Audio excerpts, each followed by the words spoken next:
Well, hello and happy Wednesday, Dragon family. Here we are in the middle of the week. Isn't that crazy? Feeling inspired today. And have known for the last week what we're going to discuss because I got a great question last week and I didn't have time to go into it in depth with the previous discussion. So we are diving in today to stories, discussion, thoughts about the Dragon King. Because someone who was watching one of my videos and heard me mention that got really triggered by those words, and they're probably not the only one. They wrote me a long email asking for lots more information, please. Can you just discuss that? I don't know why it's hitting a chord in me. I don't know what's trying to wake up, but I would love to hear a more in-depth discussion about the Dragon King. And that felt really good to me because there's so many aspects of our own journey, our memory banks way back, pre-Earth, that need to be brought forward. And all of us have different pieces for each other. So just going into this discussion, I love that she brought that in because it's going to hit everybody in a different place. So let's start in with just this whole idea of a Dragon King. And when I call him the Dragon King, it's because he's the one that I know and remember and have been working with for eons, but it doesn't mean he's the only Dragon King. So starting with first my experiences, actually let's talk about all Dragon Kings first. That there's more than one realm where there are dragons, of course. So every realm in the higher dimensional planes has a different way of what we consider like government hierarchy, right? And outside of this polarized dimension where government hierarchy is about games and control and manipulation and buttering palms and whatever, greasing palms, in the higher dimensional planes, you guys will remember that everything is based on frequency, on how much love you carry, on your ability to hold the space for all others. And so you get put in or get chosen for or can advance to positions in different sectors based on that. That is like being put into leadership, what we would call governance, and there are hierarchies. And so it would stand to reason, if you think about it, that whatever realm you're from, there's some kind of leader, there's some kind of royalty, there's some kind of and it's funny that we have those terms here, that we've come in with kings and queens and royalty and nobility and titles, and those things didn't just appear out of nowhere. There have been hierarchies from well before this expansion of an earth. So it was like, we need to find words for that idea. We need to put someone up there. And so whatever term fits and feels right, go back and just feel one day in your meditations. Ask to be shown, where is my home realm and what is the structure? Can I remember who is my leader, my king, my queen, my head council, my lead council, whatever the term might be. So there exist in many different realms dragons, and so there are going to be many dragon kings from those different realms. And there may be a council of high kings. There may be those that come and work together to bring leaders from all of those different places for cooperation, for new projects, for whatever things are needing to be done by communal operation. So knowing that when I talk about the Dragon King that I'm familiar with, it may or may not match specifically with who you know to be your king or queen or leader or monarch or nobility or lead council, but I'm hoping that it will wake up something in you that starts to remember those pieces. So for me, the Dragon King that I know has been, it's interesting because I've been working with someone for, I want to say almost 6 years now, on a regular basis, like every month. And it was only about 3 years ago, I think, that the memory finally came into me of who he was. And it explained so much more of the kind of information that comes through in session with them.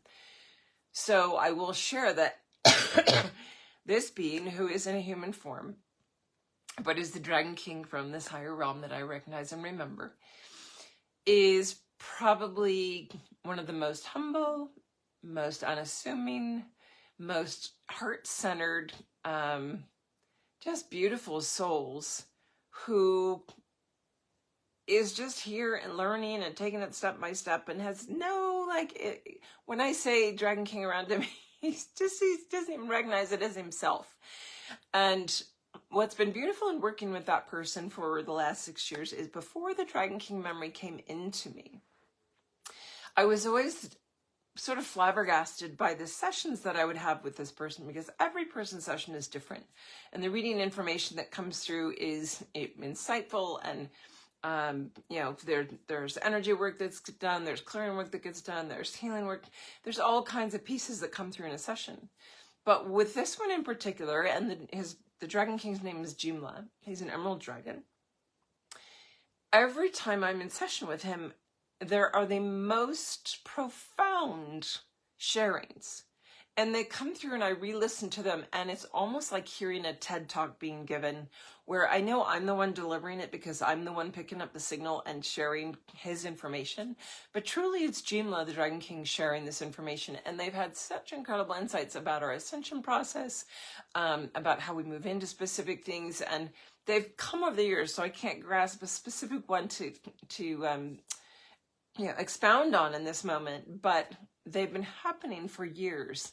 And it's been a slow, constant, steady growth, not only for his human aspect, but knowing that he was here to bring that information forward by connecting through me for his person's aspect, but also because that information would end up getting shared with all those people that are in my classes, that are on an ascension pathway, that are moving into an alignment with who they be.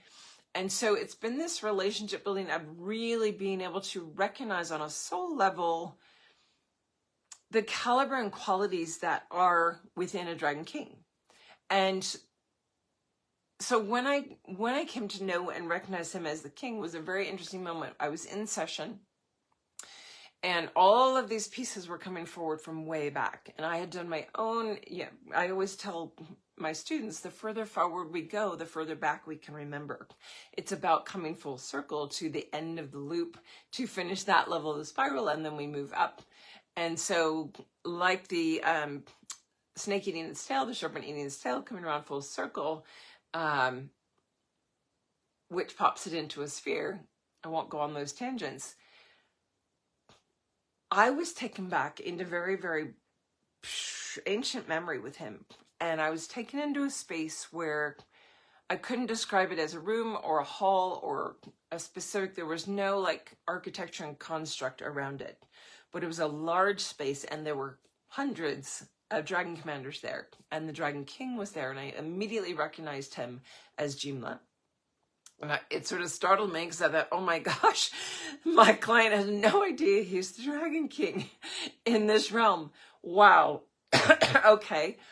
But what astounded me was that was the memory in which, in that moment, all of the commanders agreed 100% unanimously, and it had to be so, to accept the service project of coming and running the Earth experiment, this universe experiment, being a part of it, being the lead team, to be holding the grids, establishing the communications with all the other, whether you call them races, lineages, other beings that were going to be involved in this. And it was a moment of powerful recollection for me, and a powerful remembrance of a larger part of who I be. And so that was where I really came to know him as the Dragon King. And then it started to make sense, all of these other pieces about him. So in that, what makes the King Dragon unique? What gets them to be the King Dragon? It's about humility. It's about service. When you think of the old term of the kings and queens, the high kings, the high queens, the original idea of nobility and stewardship was, and that in the ancient times even, it really held true for this, they always made sure that all of their subjects, all of those in their kingdom or under their reign, under their protection, were taken care of first, whether it was with food, with shelter, with warmth and clothing. it was about making sure, and they would often or always give their cloak, their blanket, their meal to someone in need. It was the way things were done. It was the way things were supposed to be from a heart space. So in that, there's this quality and characteristic that I love sensing with Dreamland. What's interesting is he's an emerald dragon. And so I have a peridot dragon here just because I don't have the emerald dragon on a canvas right now. But that emerald dragon energy is an amazingly powerful fit for someone who becomes a king or a queen or a high ruler like that. Because the emerald ray, what they emanate is the ability to see the core depths of truth within themselves. And it's by knowing that and feeling that within themselves that they then can lead in purity, in humility, in what I consider like true leadership.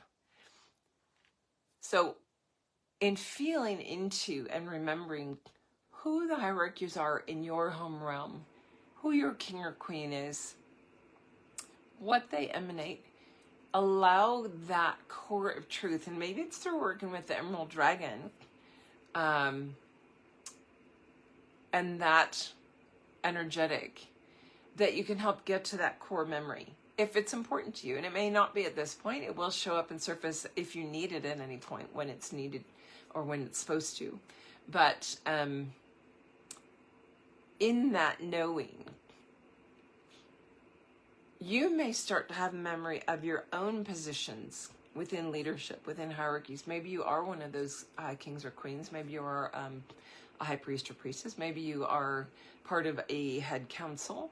I've had many through my groups, not all, but many that present and are connected to different councils. And there are many counselors. There's a lot of collaboration in our system to move things forward.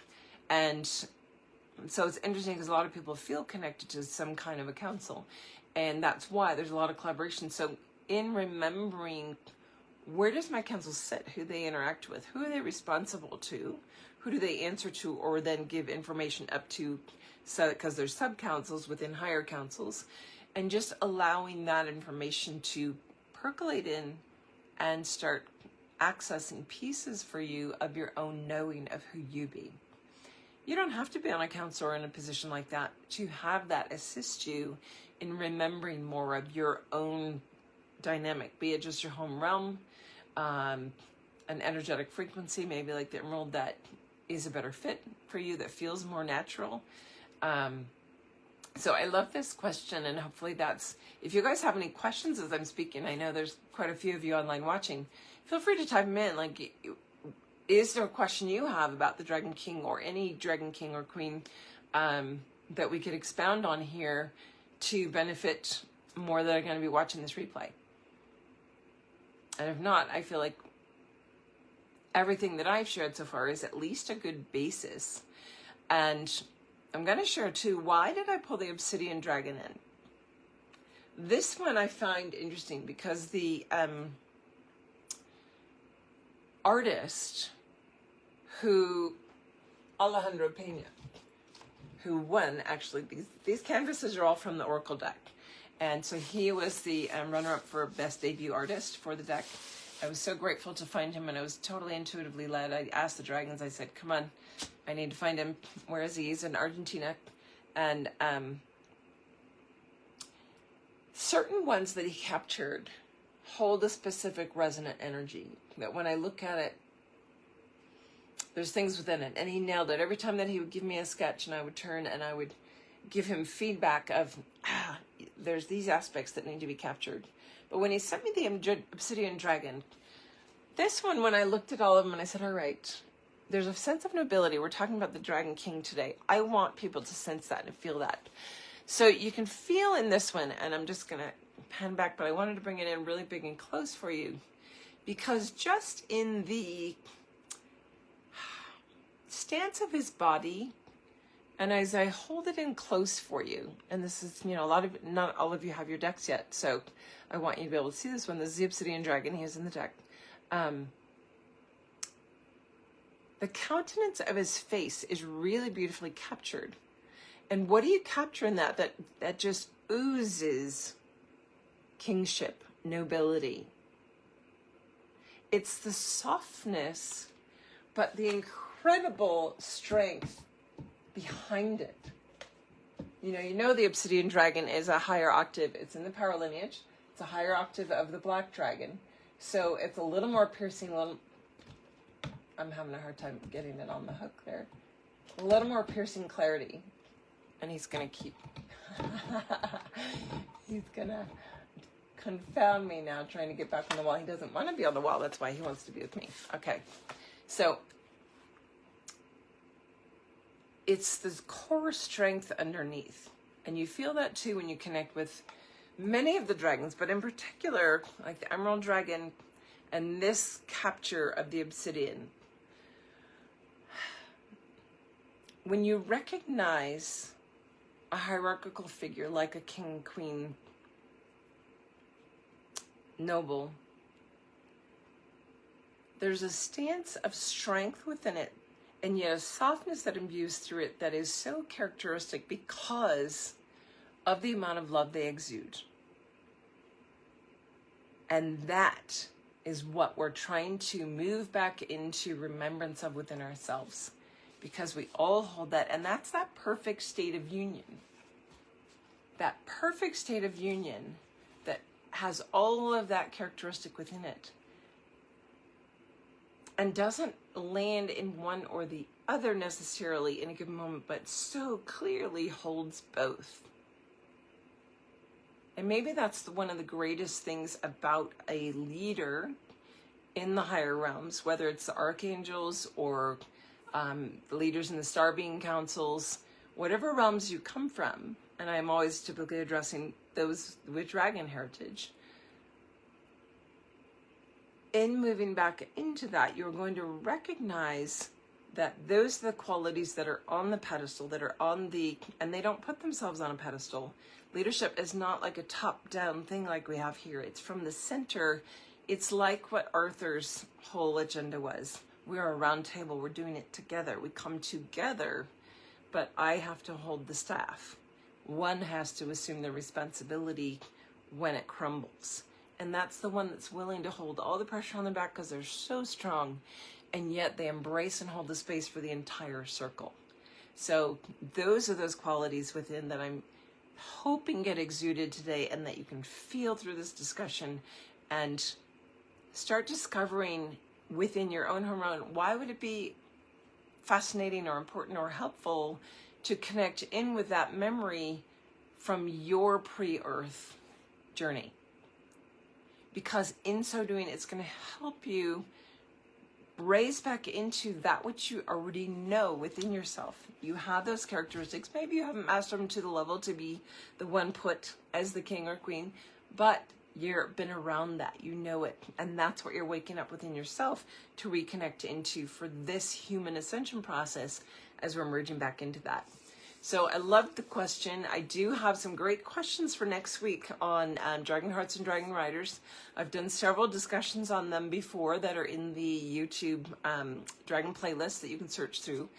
But some new ones came in, so I thought it'd be fun to address those as a whole topic next week sometime. And until then, I had a wonderful discovery call again yesterday. I've got them, every week I've got discovery calls or readings. The booking calendars on the Book Now button, but take advantage of those. If you're feeling called, something's triggering you in a discussion, you're feeling really drawn or know, like, wow, I don't know what it is about your resonance field, but there's something there. I need to go deeper. I need to find my path with the dragons.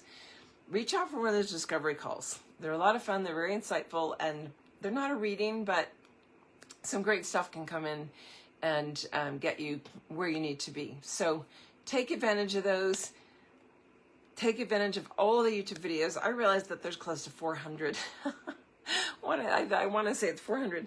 When I looked recently, and I was blown away because you don't think about it when you're in the mix of just discussing every week. But then when you add up and you think, wow, there's 50 weeks in a year. 52. Now my brain is going, wait a minute, is it 52 cards in deck, 50 states, 52 weeks? Yes. How quickly they add up. Even if you take a week or two off here and there, they've added up and added up because we've been at it for so long together. So I thank you for hanging in there for all these years. Some of you are new. Go back and dive into those. There's helpful information. Even if you listen to something that's 15, 20 minutes long and you get one little trigger or one little like body tingle of confirmation, that is such a huge help on your journey. It's those breadcrumbs that add up and add up and add up and really help combine into something much bigger. So have a beautiful week. I will see you next time, and we'll have a great discussion on Dragon Hearts and Dragon Riders. Bye for now.